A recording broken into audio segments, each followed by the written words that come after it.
Hello, ako si Judas Gavilan. Kayo ay nanonood ng bagong episode ng Newsbreak Beyond the Stories, kung saan hihimayin natin ang mga maiinit at mga halagang isyu sa Pilipinas. Sa episode na to, pag-uusapan natin ang ebolusyon ng Office of the Vice President of the Philippines.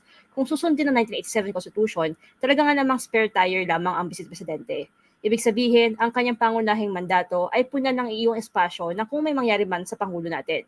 Nakadepende talaga sa kung sino nasa posisyon ang magiging direksyon at priority ng opisina na ito. Nakita natin ito sa kung anong ginawa ni Leni Robredo. Kanyang si Sara Duterte na ang vice presidente, ano ang magiging prioridad ng kanyang opisina? Paano niya ipapakita ang kanyang marka? Tatalakayin natin ang tanong na ito kasama ang dalawang rapper reporters. Una ay si Mara Cepeda, who covered the office of the Vice President under Robredo. Hi Mara! Hi, Judas. Hi, Bea. Kasama rin natin si Bea Cupin, who covered the campaign of Inday Sara Duterte and now closely follows the ruling coalition under the Marcos administration. Hi Bea! Good evening, guys. Hello. Thank you guys for joining me today. Bago tayo magsimula, I would like to remind our audience na pwede silang magtanong. Just comment down below and we'll try our best to answer your question as the program progresses. So let's begin with Mara. I know I mentioned a bit during my opening spiel, pero what do we need to know about the position of the Vice President in general at yung opisina niya?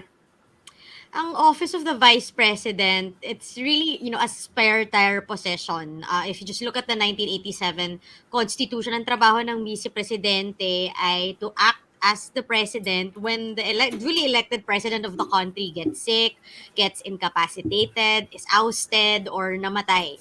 Wala siyang mandate to hold a specific job or a specific task, unlike, for example, Congress or the judiciary specified yan sa Constitution. And so the challenge for vice presidents in Philippine history is how to make that office their own. The thing is, especially in the post-EDSA years, the vice presidents were usually given cabinet positions. But it was only, I believe, under the administration of Duterte where the sitting vice president, si Leni Robredo, she was given a cabinet position, HUD-C. She was housing czar for a couple of months. It was the same position actually granted to her predecessor, si Jejo Marbinay.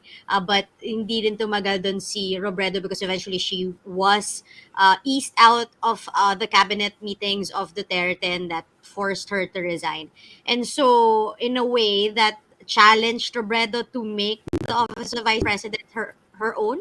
And doon niya ipinasok yung kanyang mga advocacies. My next question is for the both of you, no? You mentioned, Mara, kanina na yun nga, nasa mandato nga lang talaga sa Constitution na maghihintay lang ang Vice President kung may mangyari sa Presidente at siya mag-fill in ng gap na iwan, may it be because of illness or anything. Mara and Bea, but let's begin with Bea. Yung ganitong mandato na, strictly speaking, ito lang, is this both a blessing, a curse, or pareho? Let's begin with Bea. I think jumping off from what Mara mentioned, parang kumbaga sabi siyang blank slate. It can be what you want it to be. So ang ano niya, it's both. I think it's both. One, it gives you space to maneuver how you want to maneuver the office, how you want to function as a government official. So you can play up to your strengths, or you can even use it as a political tool, and I think we can talk about that later. Pero yung asterisk, yung but na part lang dito, syempre, because you don't have a defined role in Philippine government, nakasalala yung fate mo in a way. It depends on how the president feels towards you, right? Like Mara mentioned, Leni Robredo, the former vice president, was given HUD-C for a bit, pero nawala din siya right away. She wasn't technically fired, pero parang hindi siya, she was told to stand down and not attend cabinet meetings. So parang ganun lang din yun. And that was the first time since post-EDSA. A little bit of his political history trivia, no? Parang apparently pala, one of the first vice presidents to have not been granted a cabinet post was actually Justado Macapagal. Kasi part of the opposition siya at de facto opposition leader siya nung time na kay Carlos Garcia. Hindi siya binigyan ng cabinet post. So, yun nga, parang your fate is both your own, but it's also dependent on the political situation. For example, before lang I toss to Mara, parang Jejomar Binay was not part of the ruling coalition under the late President Aquino, but he was on a personal level, he was good friends with the late President Aquino. So even if hindi siya part ng then ruling Liberal Party, he was given space in the cabinet, di ba? Parang, and there Yes. were factions also in that administration, but we can talk Mhm. about that much later. So for Binay, for example, he was still ginawa niya rin yun, eh, kahit nga may cabinet position siya, makikita mo yung mga, advocacies niya or platforms niya even as long time Makati mayor, naidala niya yun sa office of the VP when he was, eventually became the second highest official in the land. For example, yung medical assistance program na sikat yung Makati LGU Mm. under Binay, dinala niya rin yun sa OVP. And Binay was also given, I believe, presidential advisor din siya for OFW, so that allowed him also to reach out to OFWs more, help bring them home kung may mga nire-repatriate, to help rescue them.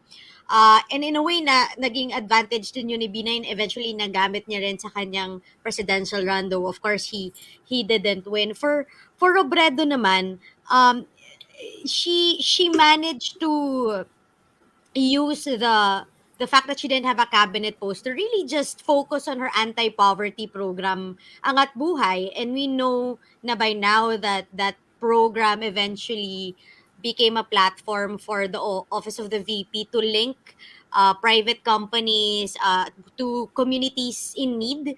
And Robredo was able to do it in such a manner that it was quick, efficient, it responded to the immediate needs of the communities that they're targeting despite the measly budget of the Yeah. OVP. So I think as compared siguro to Binay, because I covered the tail end of Binay's vice presidency, and mas na-highlight tuloy yung role ng OVP in a way kasi Robredo didn't have any other any other position na for most of her time in office. And of course, during the pandemic, even lawmakers, for example, who were allied with the ruling coalition under Duterte, also praised the OVP's pandemic response efforts. Kasi nga, Robredo didn't have anything else.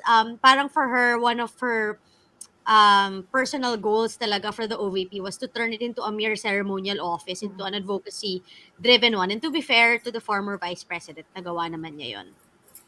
Would you say this was her legacy na ma-elevate yung OVP under her leadership? How would you also define her? May other ways pa to define her leadership in the past 6 years? Mhm. Definitely, that's the legacy that Robredo left behind at the OVP. And actually, she set that the three goals for herself and for her team at the OVP when she started her term. Una daw is one, to turn the office of the VP from a mere ceremonial office into an advocacy driven one. And we know that meron siyang mga programs, hindi lang the usual medical assistance, tinuloy niya yun. So tinuloy niya yung mga magagandang projects ni Binay at dinagdagan pa, which is something that we want our leaders actually to do, build on and expand the good projects of your predecessor kahit hindi mo sila kaalyado politically. Number two, Robredo also took pride that she was able to shield or move away from politics yung activities ng OVP. On one hand, that's good because then you know that the way Angat Buhay targeted communities was not because they were vote rich, but because these were the communities that really needed the assistance. Pero if you look at it politically, naging downside din yon for Robredo when she ran her presidential campaign, because the Angat Buhay network could have been a very, very good sleeper cell for her campaign, pero hindi niya ginamit. Yeah. And number three, another legacy of Robredo is she also professionalized the OVP. Very particular siya na whenever they would get the highest audit rating, the unqualified opinion from COA. And in government kasi, kahit sa mga mayor, sa mga governors, they take pride in that because it means walang problema sa mga financial transactions nila, their bidding process. Usually diyan nakakahanap ng anomalya, 'di ba? Diyan yung iniimbestigahan ng Sandigan pa, ng ombudsman. Nagawa yun ng OVP for her last 4 years in office, 4 out of 6 years. Ibig sabihin, yung 2 years na yun, syempre inayos nila whatever that needed to be fixed. And I think that's really the legacy of Leni Robredo, making the OVP advocacy driven, Yeah. and professionalizing the ranks of the OVP. Mara, we know Robredo as the opposition leader. Talaga embattle siya, no? As herself, as an opposition leader. But beyond that, the OVP, talaga maliit na talaga yung budget niya. May budget constraint siya. How did the former vice president parang turn this around na naging successful yung projects niya? How did he parang work around the reality na usually pag OVP talaga maliit na ang sweldo or budget compared to other agencies na na mas malaki ang mandate nila compared sa OVP. So yung naging style ni Robredo para makatulong yung OVP is to partner up with private organizations or private companies na sila yung gumagastos. They shoulder many of the costs. When they do solicit donations, hindi siya pumapasok sa OVP kasi bawal yon under the law. What they do is they partner with a foundation that collects the donations, and then the OVP really puts in the effort to make it transparent in all the social media pages and all the platforms that they can. So yun, doon nila idinadaan yung budgeting. And so that's why Robredo would always say, it's not, she's just the face of the OVP's efforts, but it's really her team, it's really the Angat Buhay partners who made all these projects possible. My next question if anyone can answer, no, parang out of, naisip ko lang bigla na, yung fact na wala talagang, nasa mandato ng OVP na, ganito lang gagawin na spare tayo na sila. Wala talagang parang threshold kung ano yung mga masasabi na magaling yung ginawa nila. Walang parang framework. Do you think yung ganito, yung ganito, eventually, it will lead to good things? Or, kasi, if I remember yung Robredo, di ba, sa atin, from the eyes of anyone, if technical lang, ang galing ng ginawa niya. Pero if kikita yung mga ibang mga other sides of the conversation, sabihin nila, marami nagkasabi na kulang pa ginawa na walang ginagawa si Robredo. I think na yung fact na walang KPIs basically sa batas aside from being a spare tire. I think after the 6 years magiging parang disadvantage sa isang OVP kasi ang magiging parang legacy niya outside of those like sa echo chamber ng mga opposition groups, outside of echo chamber magiging legacy niya is dahil opposition siya, wala siyang kwenta. Anyone can answer siguro. Mas political kasi na question yun. Parang hindi siya parang it's hard to whittle it down to kasi walang set role si VP, kaya ganito yung nangyari specifically to Leni Robredo. Parang mas complicated siya than that because you have the political dynamics. Kasi there have been proposals, diba, to mandate na may sure na cabinet post ang isang vice president regardless of whoever they are affiliated with. Parang there have been calls to do that. But then you have the question again of, bakit mo naman i-impose sa president yung selection of a cabinet? Like, why are we forcing an elected president to appoint anyone, a vice president for instance, who he or she or they might not get along with? So I don't know, like if you're talking about the concept parang specific to Leni Robredo, the former vice president, parang it's hard to say because it's I think it's more a political question. I'm not sure if the role itself can cure or is a factor in that. I'm not sure. So parang another question, no, lumalabas na sa ngayon na nakadepende sa tao na nasa posisyon, yung expectation sa kanya. For example, hindi sa posisyon mismo, sa VP mismo, but the person will occupy the post, yung magiging expectation sa mga tao sa opisina niya. Parang gano'n. Okay. It's very personality driven nga in a way, in a strange way. Like parang kunwari, I think Jejo Marbinay, and this might be a rookie assessment of things. He really politicized the role in the way na turbocharged na yung weird tension that he was friends with the late president Aquino, but he was not friends with the allies of the late President Aquino. In fact, nag-carry over yung tension na yun, di ba? Kaya wala si former VP Jejo Marbinay sa inauguration ni former VP Leni Robredo, even though he was invited because he said, mahirap na, parang yung tension pa ng partido. So, I don't know, it's good or bad din yun. I think na personality-driven, maybe you can argue na it fuels into the perennial problem of personality-driven Philippine politics. But yeah, it's interesting to see. Talon na to sa topic natin, pero if they're serious about proposals to amend the constitution, like how would there still be a VP? What would it look like? But ibang topic na siguro So a yun. lot of the proposals, some of the proposals na consistently, I started covering Congress 2016. So yung mga consistent na proposal is tandem voting. So patterned after the US, or Constitution is patterned after the US. So yung sagot mo, yung sinasabi mo dyan, if you could redefine your role as VP, I think some of the politicians are realizing na ang hirap kasi pagka separate yung pagboto natin sa president and VP, we're not always going to end up with a tandem like President Marcos and VP Sara Duterte na talagang magka-partner sila ng election. So in a way, pagka manggaling kayo sa ibang partido, hindi talaga may iwasan ang tingin sa'yo ng tao, ikaw yung opposition leader. And this was really heightened with Robredo. She was literally the opposition leader. She was the highest elected official from the once ruling party. And so some of our lawmakers think the better na lang na president and VP are elected as a tandem, and in that way ma-avoid yung clash between the two highest officials in the land, and they're going to be more in sync. But tingin ko now, under the current administration, it's going to be up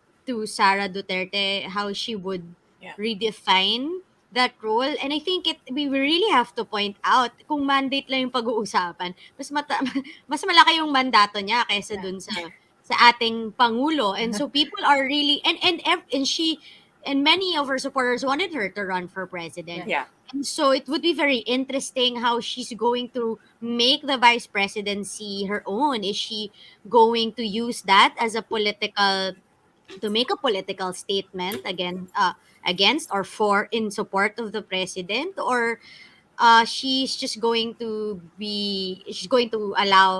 step back and be the partner to the president. So something very interesting. I think Bea could really set that. Probably could tell us more about what we can expect from Vice President Sara. But before we go to Vice President Sara, no, Bea, we mentioned na kanina si Binay. Parang when it comes to vice presidents talaga, si Binay na talaga yung pinaka sa consciousness ko kasi siya na yung vice president nung naging political aware ako. Pero since ikaw, Bea, yung may pinaka-oldest political memory sa grupo na to, can you tell us? Ate Bea. Ate Bea, yeah. No, but the thing is though, I kinda, yung start din ng awareness ko is kinda Binay na rin. But I do have snippets of previous presidents. I think the vice president who stands out is Gloria Macapagal Arroyo. Like, in the tama ba? Yeah, in the post-EDSA era, siya pa lang yung nag-fulfill ng actual role ng VP, which is to take over the role of president. That's true. Right? And I don't, kasi yun yung thing, I think, and this is also siguro a handicap of us reporters, no, na we live in the moment, we're running after the current story. We're not always educated on the exact political scenario when this took place. Like, for example, we just learned na, okay, Gloria Macapagal Arroyo took over Ella Estrada when he was ousted from power, but we weren't like sure about the political situation then, like ano ba yung dynamics nila. And then I was, when I was talking to historians who were studying this, or they were alive and they were adults when this was happening, parang even pala yung inauguration ni Era, parang may tension na rin ng konti. Although the former president, now representative, was there sa Barasuin nung bonggang inauguration ni Era Estrada as president. So, parang syempre yun yung ano, and I had to research this nga eh. Parang Gloria Arroyo was the SWD chief when she was the vice president of Era Estrada. And then eventually she rose to president, no. Pero yun nga, parang I think after the Gloria years, Noli de Castro, the journalist broadcaster and then vice president to Gloria Arroyo, was also HUD-C. Tama ba? Oh, HUD-C siya nung housing din siya, housing czar din siya. Na yun din yung, so parang naging ano nga siya, no? Parang naging de facto pick for a Oo. VP kasi si Binay Hudsi din and given another role.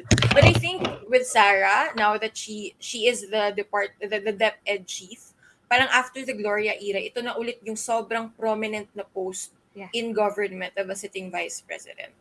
Funny you said nga, di ba? Yun nga, I have to always remind myself na naging vice president nga si Gloria Macapagal Arroyo. Parang, yun nga, and yung parang nag-trigger sa akin is when I think of EDSA 2 yun, di ba, sa may yung memory ko, andun siya, di ba? Nandun siya. So, yun yung parang oo nga pala, naging VP nga siya bago siya maging presidente.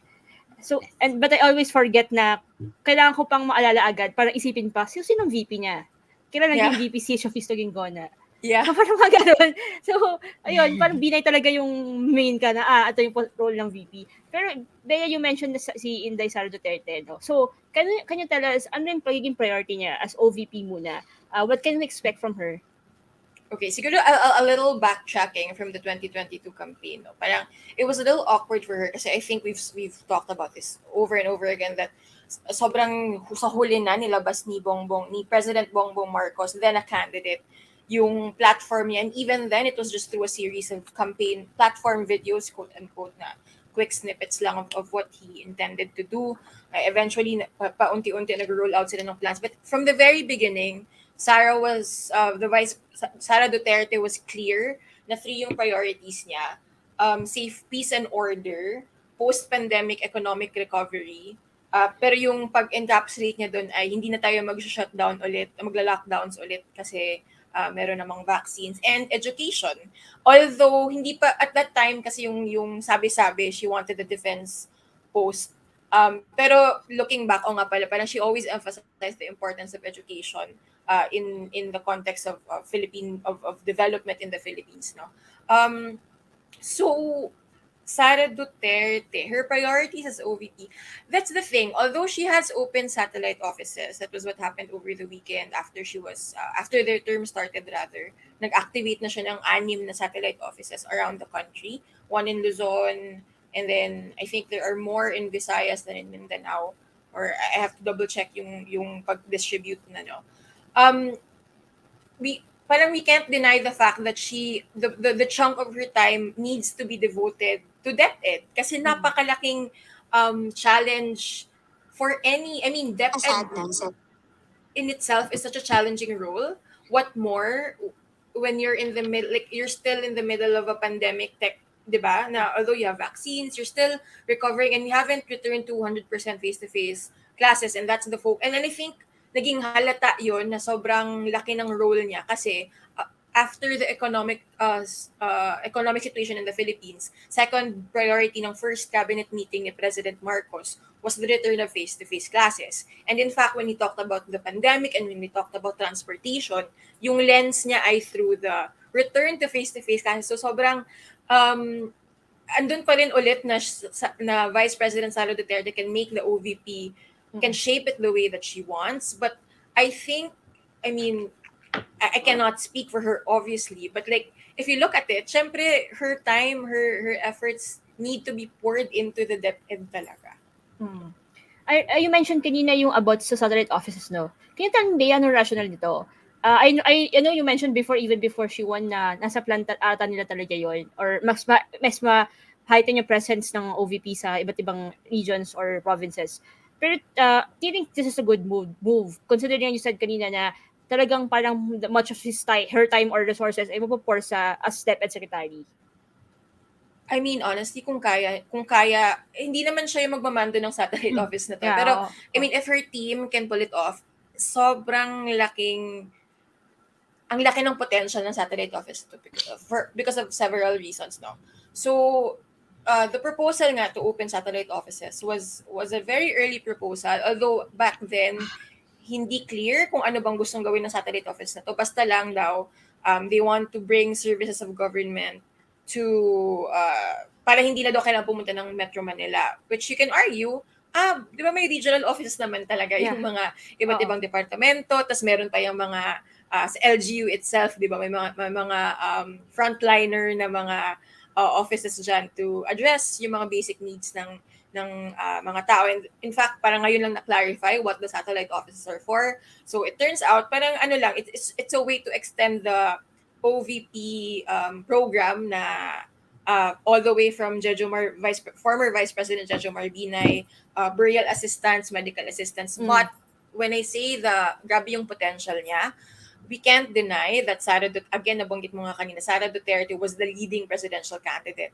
before the filing of candidacies. Umangat lang naman si now President Marcos, when Sara Duterte declared na she won't be running for president. In fact, she'll be running as his vice president. So having your office around the country, can you imagine the network that potentially builds? And Mara mentioned this earlier nga, di ba, na parang Angat Buhay could have been a potent network for the former Vice President Leni Robredo, which she didn't use it because I'd like to think she was very earnest na ayaw niya talaga naman talaga. Yes, Wala siyang she was. plans of running in 2022. Sara Duterte obviously has not spoken about 2028 because why would she? They just started their terms. But if you look at it, diba, like DepEd plus OVP with the satellite offices, that's an amazing network that any Yes. budding national politician would kill to have, frankly. May political advice na po si Bea Cupin sa team ni for Inday 2020. Sara. Pero yun nga no, Bea, undeniable na magiging mataas din expectations ng mga tao kay Sara Duterte.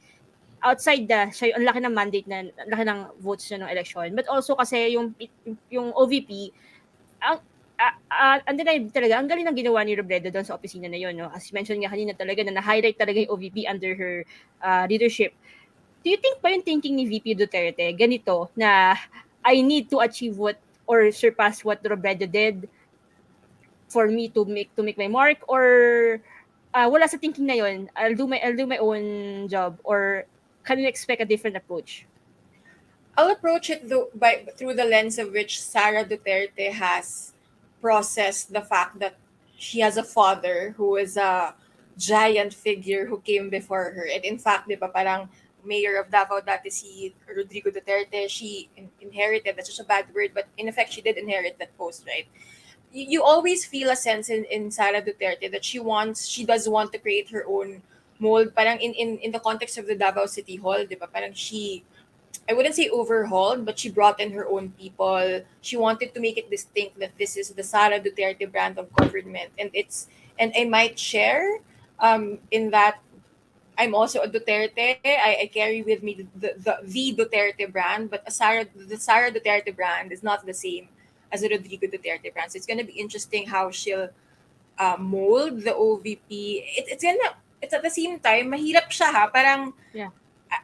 Parang hindi mo rin kasi realistically hindi rin niya mas-split na parang pantay OVP and DepEd, right?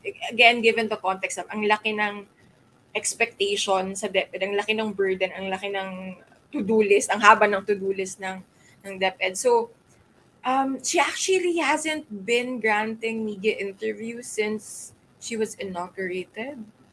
No, sorry, that's a lie. She did grant a short press conference with us in Davao City the day after her inauguration, but since their term started, she hasn't really been talking to media, but she's been engaging in this meeting. So, and they're supposed to issue a department order, dapat at today lalabas or baka bukas na lalabas, regarding the return to face-to-face classes and vaccination tied to that. So, we'll see. But I think ito parang ano na siya, no? Parang gasgas na nga ata to na Sara Duterte is her own person. But people talk about that in the context of a Rodrigo Duterte in Davao City. So nationally, will she do the same? Probably yes. How successful will she be in forging her own brand of a Duterte national politician? Well, we'll see. I know you mentioned talaga na parang hindi naman siguro openly sabihin ni VP Duterte na gusto niya ma-achieve yung goal achieve ni Robredo. Pero Mara, if ganun na gusto rin ma-elevate talaga yung OVP like the way Robredo did, what will it take for Duterte to hit these goals? Considering yung current technicalities lang na laging mababa ang mababa ang budget ng OVP, etc. Ganun. Tingin ko, Sara Duterte might have also to create a flagship program this and brand it as hers, brand it as the OVPs, the same way that Leni Robredo and her team branded this Angat Buhay as the flagship anti-poverty program spearheaded by Robredo.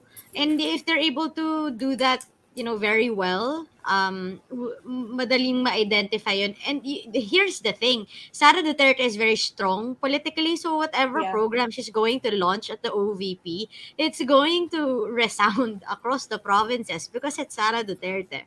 And I feel like maybe she would.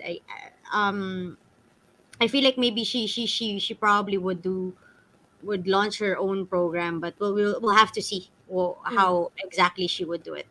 Yes. Yeah. And To add to yeah, what Mara yeah. said, di ba? Naalala ko kasi yung sit-down interview ni former Vice President Leni Robredo with Maria, where she talked about how basically like a lot of local politicians, I don't know what the proper word is, Yes. hesitant or scared to work with More her. of both actually. She said that in her sinabi niya yun kay Maria na mas marami pa sigurong natulungan yung Angat Buhay if Yeah. there were if there were fewer politicians who didn't want to be seen Yeah. with her.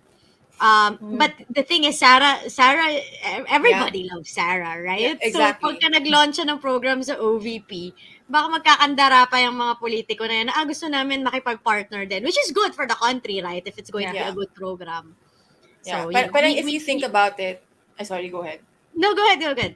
No, like if you think about it, again, not to diminish the majority mandate of President Marcos, but hers is a bigger mandate. And di ba, people have been, analysts will tell you, and we can tell you, na parang a lot of, like, malaking factor si Inday Sara Duterte Yes. sa Marcos win. Because, first of all, she eliminated herself as a rival for the presidency, right? By agreeing to the coalition, to the unity coalition, the uniteam coalition. So, parang kumbaga kung potency lang of political power, it's there. She has very strong allies in both houses of Congress, right?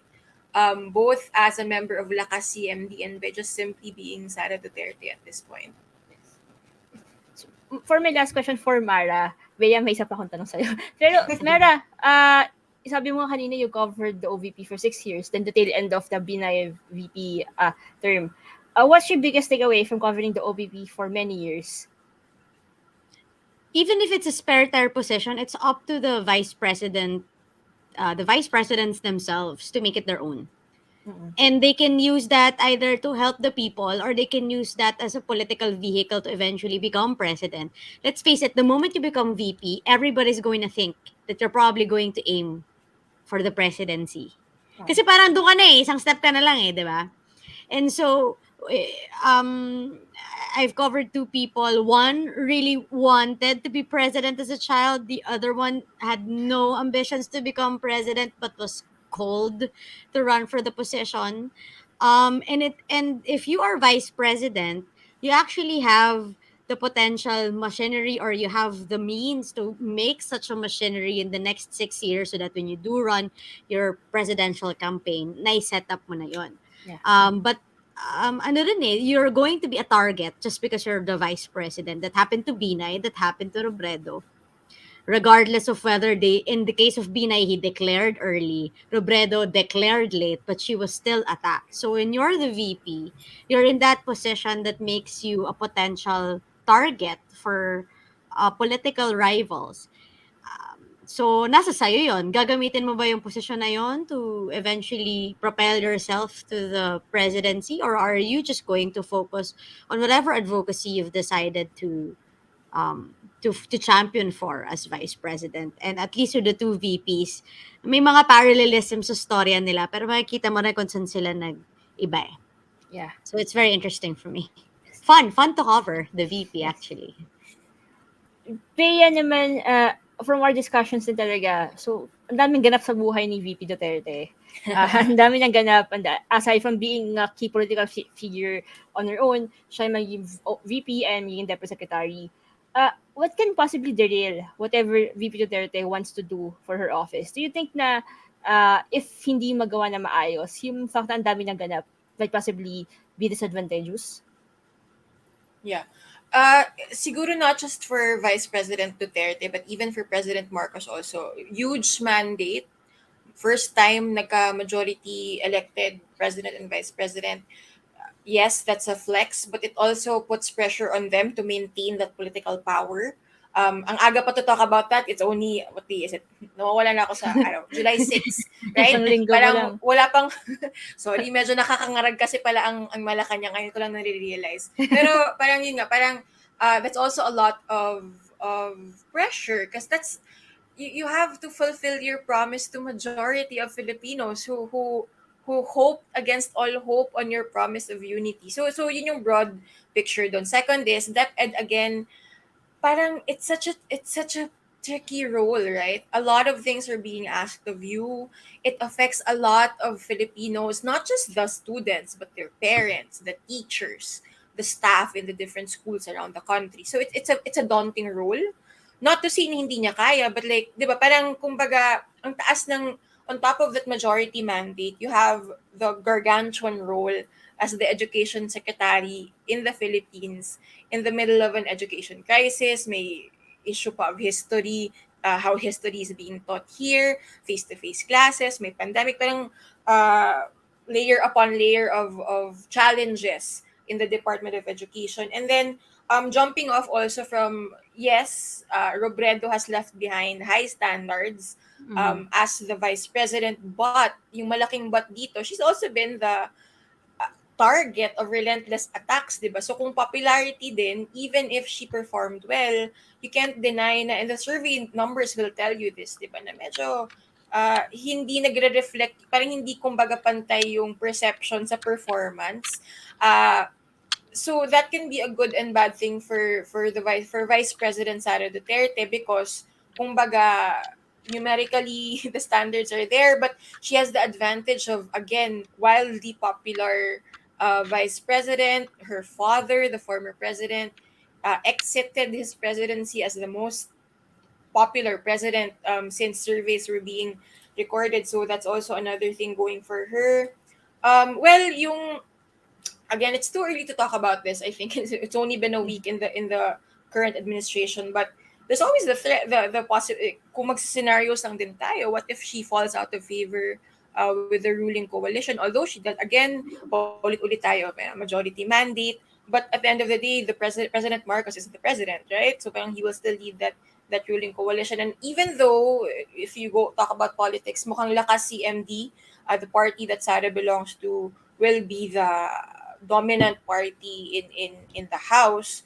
The leader of Lakas CMD in the House, at least the presumptive House Speaker, is the cousin of the president, si Representative Romualdez. So, yung complications na yun in the ruling coalition. Of course, the opposition forces will look at this with a tinge of glee na parang, oh my God, it's such a fragile coalition. But parang di rin natin alam kung how will this coalition become stronger as they collect more political power, or conversely, magwatak-watak ba to because of all the power that they're accumulating. So yun, and finally, yun nga, parang Rodrigo Duterte stepped down from power. He doesn't seem like he has plans of running for political office again. And in fairness, matanda na rin kasi, parang iba rin na rin yung stress on the body to run and hold office again. So in effect, the Duterte dynasty is now in the hands of one Sara Duterte. Her brothers hold political positions. Her youngest brother is the mayor. He took over the role that Sara Duterte vacated. Her older brother is in Congress, representing Davao City's first district. But parang yun nga, parang siya na yung center of power ng Duterte dynasty, and that's also a lot of pressure. And we'll see how well she is, aside from being a sitting vice president, aside from being DepEd. We'll also see, ito na totoong test sa kanya as a political kingpin. Napaka-sexist naman. Ang gender naman ng term na yon. Pero as the center of political power, we'll see how she handles that. Kasi ito na talaga, parang it was one thing to head hugpong ng pagbabago in Davao region, but it's another to kumbaga be the highest elected lakas CMD official in the land as the vice president. So, Ang dami-dami natin kailangang abangan. Parang nakaka-excite, no? Nakakatakot, ito talaga yung especially exciting part. yes. Nakakatakot mangyari, pero nakaka-excite kung ano pwedeng mangyari dahil nga, as Bea mentioned, napakalaki ng mandate, at the same time, napakalaki ng power ni Inday Sara Duterte ngayon sa administration to. Kahit sabihin na VP siya ni Marcos, pero tinignan mo yung votes and even yung power niya even before the election, the campaign, bago siya na-name as VP ni Marcos, napakalakas talaga. So marami tayong pag-uusapan ba in the coming months. Para sa ating mga viewers na gusto sumali sa discussion about this and iba pang issues sa Pilipinas, pwede kayo sumali sa Facebook group ng Rappler. Ang pangalan ay Rappler Room. Makikita nyo ang link sa comment section at sa screen. Maraming salamat, Bea and Mara, for joining me today. Alam kong busy si Bea, lalo na si Bea ngayon. Panoorin niyo yung news break chats kanina umaga, ng 4 p.m. About siya naman siya sa legacy na naiiwan ni Duterte kay Marcos. Ayun, and for our viewers, thank you for watching. Kung gusto niyo sundan ang issue nito, huwag kalimutan na palaging bisitahin ang Rappler website. Don't forget to also like and subscribe sa YouTube ng Rappler, pati na rin sa aming ibang social media accounts tulad ng Facebook at Twitter. Samahan niyo ulit kami next week para sa bagong episode. Ako si Judas Gavilan at ito Newsbreak Beyond the Stories.